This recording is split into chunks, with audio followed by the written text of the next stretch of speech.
सभी को नमस्कार और स्वागत है आप सभी का साइंस विद सुनील गंभीर। आज हम कक्षा 10 के लेसन नंबर 7 जीव जनन कैसे करते हैं का अध्ययन करेंगे। पौधों में लैंगिक जनन किस प्रकार से होता है, या पौधों में फल और बीज का निर्माण किस प्रकार से होता है। इसी अध्याय के पहले भाग में हमने पढ़ा था कि परागण की क्रिया के द्वारा जो परागकण है वो पुष्प की वर्तिकाग्र पर आकर चिपक जाते हैं और पुष्प की वर्तिकाग्र पर चिपकने के पश्चात यह परागकण धीरे धीरे वृद्धि करने लगते हैं और इस पुष्प के अंडाशय से होते हुए इसके बीजांड तक पहुंचते हैं। यहाँ पर यह परागकण नर युग्मक छोड़ते हैं और पुष्प का बीजांड मादा युग्मक या अंड कोशिका छोड़ता है। इसके पश्चात नर युग्मक और मादा युग्मक दोनों आपस में मिलते हैं। नर युग्मक तथा मादा युग्मक के मिलने को या संयोजन को निषेचन कहते हैं और निषेचन के पश्चात युग्मनज का निर्माण होता है और यह युग्मनज धीरे धीरे कोशिका विभाजन के द्वारा वृद्धि करता है। इसके पश्चात इस पुष्प का बीजांड बीज में और इसका अंडाशय फल में बदल जाता है। इस प्रकार पुष्पी पौधों में लैंगिक जनन की प्रक्रिया संपन्न होती है और पौधों के अंदर बीज तथा फल का निर्माण होता है।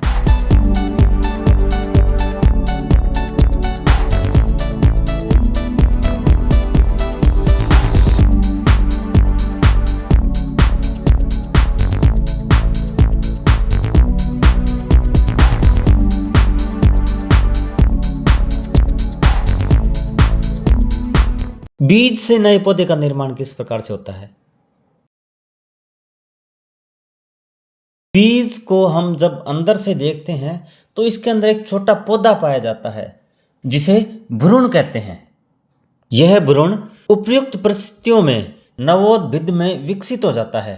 इस प्रक्रिया को अंकुरण कहते हैं, अर्थात बीज से छोटे पौधे का निकलना अंकुरण कहलाता है।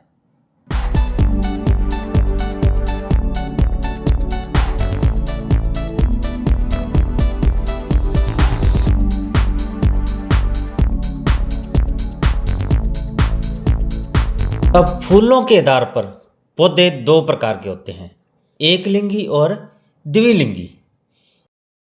एक लिंगी पौधे वो होते हैं जिनमें उनके जो फूल हैं उनके अंदर पुंकेसर या स्त्री केसर में से कोई एक उपस्थित हो। यहां पर देखिए ये फीमेल फ्लावर, इसके अंदर सिर्फ अंडाशय पाया जाता है और परागकोश नहीं पाए जाते। और दूसरा एक अन्य पौधा मेल फ्लावर जिसके अंदर परागकोश पाए जाते हैं और इसके अंदर अंडाशय नहीं पाया जाता। तरबूज और पपीते के जो पौधे हैं वो इस प्रकार के पाए जाते हैं। यह तरबूज का पौधा जिसमें एक पौधे के अंदर परागकोश वाले फूल और एक पौधे के अंदर अंडाशय वाले फूल होते हैं। और इसी प्रकार से ये पपीते का पौधा जिसमें एक पौधे के अंदर तो परागकण वाले फूल प्राप्त होते हैं और दूसरे पौधे के अंदर अंडाशय वाले फूल प्राप्त होते हैं।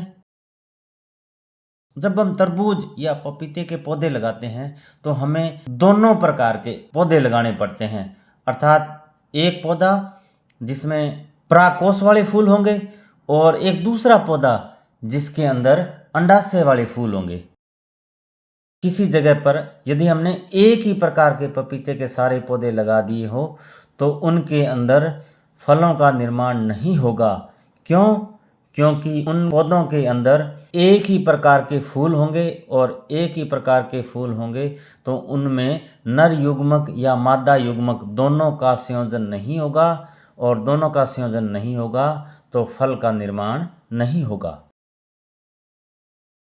द्विलिंगी पुष्प वे पौधे जिनके फूलों के अंदर स्त्री केसर और पुंकेसर अर्थात अंडाशय और परागकोश दोनों उपस्थित हो, तो इस प्रकार के फूलों वाले पौधे द्विलिंगी या उभयलिंगी पुष्प कहलाते हैं, जैसे सरसों, गुड़हल। गौण लैंगिक लक्षण 10 से 14 वर्ष की आयु में बच्चों के शरीर में कुछ परिवर्तन होते हैं और यह परिवर्तन नर और मादा दोनों में अलग अलग होते हैं। इन परिवर्तनों को गौण लैंगिक लक्षण कहते हैं। अब यह परिवर्तन कौन कौन से हैं? लड़कों के अंदर आवाज का भारी होना, दाढ़ी मूंछों का आना, काख एवं जांघ में बालों का आना, जनन अंगों का विकास, जनन परिपक्वता का आना, सोच एवं मानसिक बुद्धि का विकास होना, ये सारे के सारे परिवर्तन आते हैं। इन परिवर्तनों को गौण लैंगिक लक्षण कहते हैं और यह परिवर्तन शरीर के अंदर हार्मोनों के द्वारा नियंत्रित होते हैं। इसी प्रकार लड़कियों में जो गौण लैंगिक लक्षण है वो है स्तनों का विकास होना, स्तनागर की त्वचा का गहरा होना, काख एवं जांघों के मध्य बालों का आना, त्वचा का तेलीय होना, जनन अंगों का विकास, रजोधर्म या मासिक धर्म का शुरू होना, जनन परिपक्वता का आना, बुद्धि एवं सोच का विकास होना आदि गौण लैंगिक लक्षण है।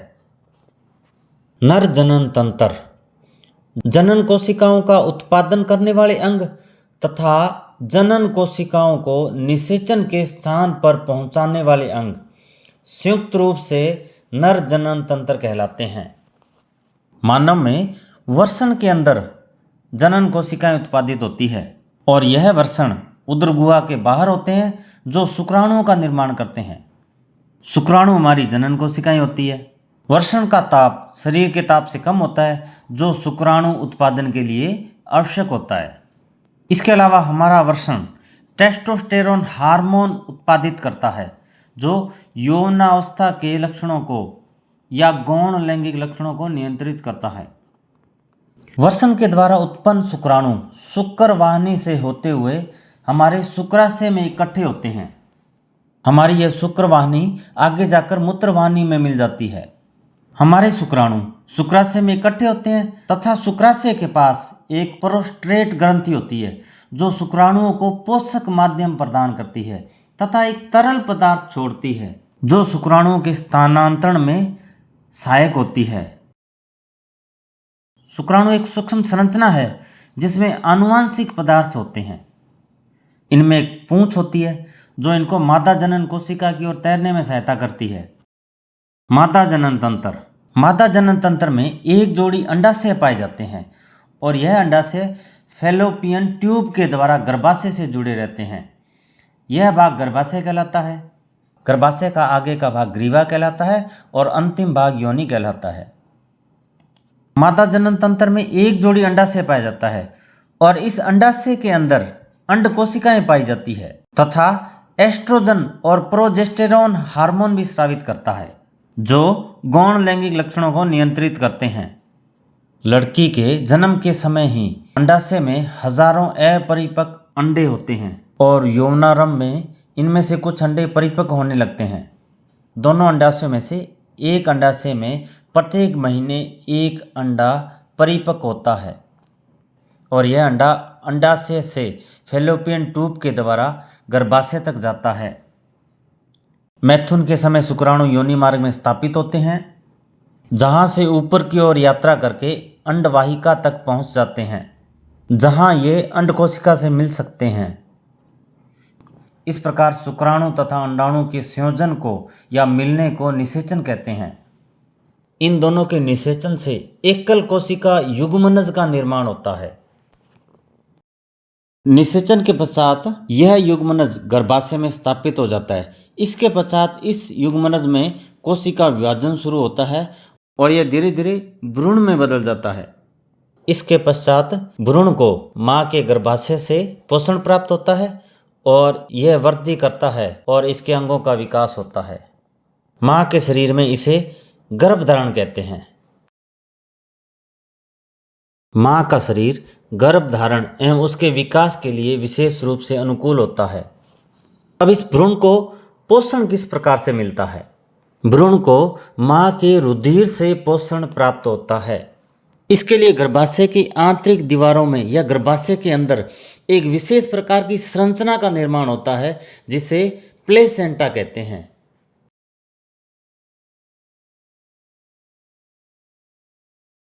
यह तस्त्रीनुमा संरचना है जो गर्भाशय की भित्ति में धसी होती है या अपने कह सकते हैं कि गर्भाशय के अंदर धसी होती है।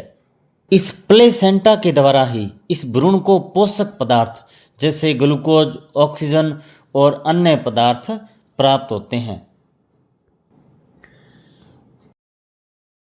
इसके अलावा जब ये भ्रूण विकसित होता है तो इसके अंदर कुछ अपशिष्ट पदार्थ भी बनते हैं और वो अपशिष्ट पदार्थ भी इस प्लेसेंटा के माध्यम से माँ के रुधिर में स्थानांतरित या भेज दिए जाते हैं और इस प्लेसेंटा के माध्यम से ही रुधिर का स्थानांतरण होता है। माँ के शरीर में गर्भ को विकसित होने में लगभग 9 महीने का समय लगता है और इसके पश्चात गर्भाशय के पेशियों के लयबद्ध संकुचन से शिशु का जन्म होता है। अब क्या होगा यदि अंडे का निषेचन नहीं हो? इसको समझने से पहले अब मान लो आप घर में 2 व्यक्ति हो और आपके घर में 50 व्यक्ति मेहमान के रूप में आने वाले हैं, तो आप क्या करोगे? उन मेहमानों के लिए भोजन तैयार करके रखोगे। भोजन तैयार कर लिया, फिर आपको पता चलता है कि मेहमान तो आए नहीं और आप लोगों ने खाना भी खा लिया। उन 50 व्यक्तियों का भोजन जो आपके घर पे पड़ा है वो किसी काम का नहीं है, तो आप क्या करोगे? उसको घर से बाहर फेंक दोगे। तो इसी प्रकार हम जानते हैं कि अंडा और शुक्राणु दोनों मिलेंगे तो निषेचन होगा और उस निषेचन के फलस्वरूप जो भ्रूण बनेगा उसको पोषक पदार्थ मिले, इसलिए इसकी तैयारी पहले से की जाती है। मादा का गर्भाशय क्या करता है कि यह प्रत्येक महीने इस अंडे के निषेचन की तैयारी करता है और इसके लिए इस गर्भाशय के अंदर एक संरचना तैयार होती है जिसे प्लेसेंटा कहते हैं। अब यदि अंडे का निषेचन नहीं हुआ तो क्या होता है कि यह अंडा इस गर्भाशय में लगभग 1 दिन जीवित रहता है।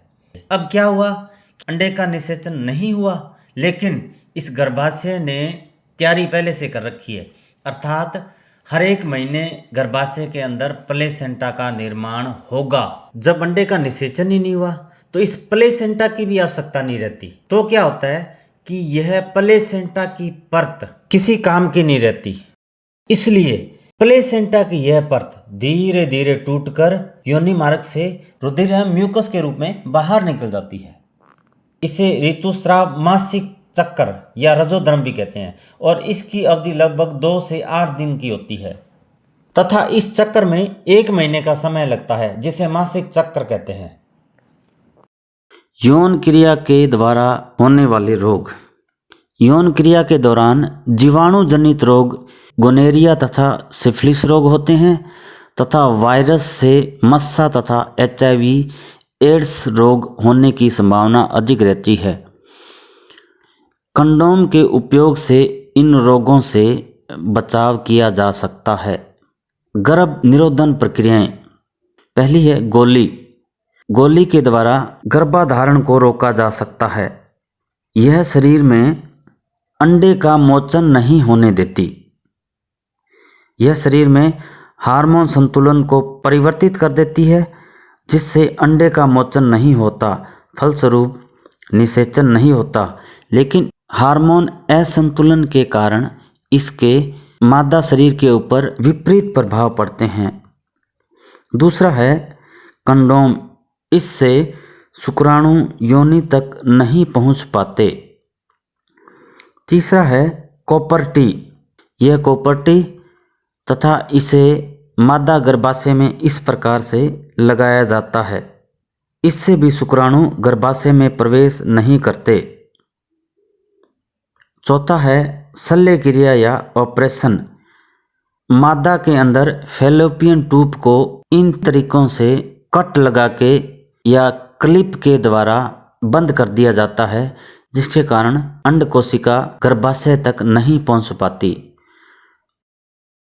और पुरुषों के अंदर शुक्रवाहिनी को कट कर दिया जाता है जिससे शुक्राणुओं का स्थानांतरण रुक जाता है।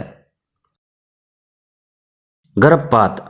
गर्भ को जन्म से पहले ही मादा के गर्भाशय से बाहर निकालना गर्भपात कहलाता है, जो कि लिंग निर्धारण कर किया जाए तो कानूनन जुर्म है। जनन स्वास्थ्य। लैंगिक क्रिया द्वारा गर्भधारण की संभावना बनी रहती है और गर्भधारण की अवस्था में स्त्री के शरीर की आपूर्ति बढ़ जाती है। यदि स्त्री मानसिक रूप से गर्भधारण के लिए तैयार नहीं है तो इसका स्वास्थ्य पर विपरीत प्रभाव पड़ता है। गर्भधारण को रोककर स्वास्थ्य को बनाए रखना जनन स्वास्थ्य कहलाता है।